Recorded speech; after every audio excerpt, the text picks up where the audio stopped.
Hello! I was reviewing this little guy. This is the Happy Model Mobula 6. But after that review, an overwhelming number of people who posted in the comments were talking about using JESC to get much longer flight times. And here's me not paying attention to what's going on in updates. And I was like, what's that? And I'm sure most of you guys know, because it's not a new thing. It's a different type of firmware that you can change the PWM frequency that's more in line with the way the gyro works or something like that. I don't want to get into the technical details. Basically, install the firmware, it should give you a longer flight time. I've got my batteries charged up, so I'm going to do a couple of batteries, try and do the same route, just going around and around. Last time I was getting sort of 3.5 minutes on these little 300 milliamp hour batteries. So I'm going to do a couple of batteries, see if that's still the case, update the firmware to the JESC version and try it again, see if I get longer flight times.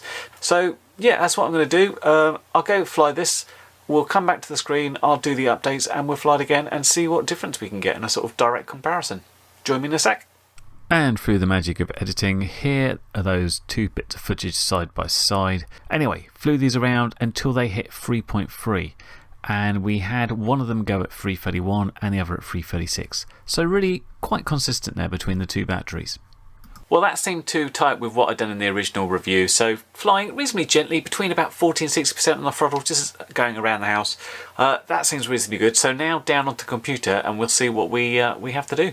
All running normal, and with this all I'm doing is flashing JESC. I'm not doing the RPM filtering, which does cost money. The JESC part is free, so if I go flash all and we just hit flash, it should start flashing all the ESCs. Now the other thing to note is the use of which version of D-Shot you're using. We are using this one, D-Shot 600. I have heard people say don't use D-Shot 600, use D-Shot 300.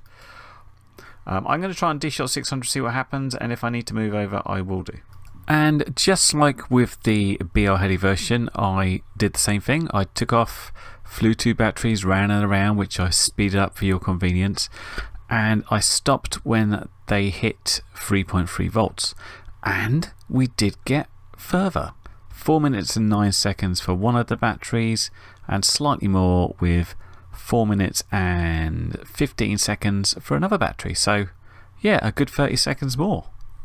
Well, that was quite interesting. At first I didn't think there was going to be a difference. The initial voltage drop seemed to be about the same, but over about the sort of 3.6 down to 3.3 volts, it seemed to be able to eke that out for much longer. So we got I think something like 4 minutes 18 and 4 minutes 10 or something, which is just under a minute more than we were previously getting, between sort of 3:15 to 3:30 something before.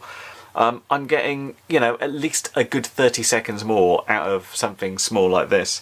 Other people are telling me they're getting up to 5 minutes. It just depends how far you want to push the battery. So, but yeah, well worth doing, I think, because it didn't cost me anything, literally in terms of time and setup or money. I just flashed that firmware. I didn't change anything on Betaflight. Apparently, it's especially good for Whoop type quads. So if you've got something like that, try it out.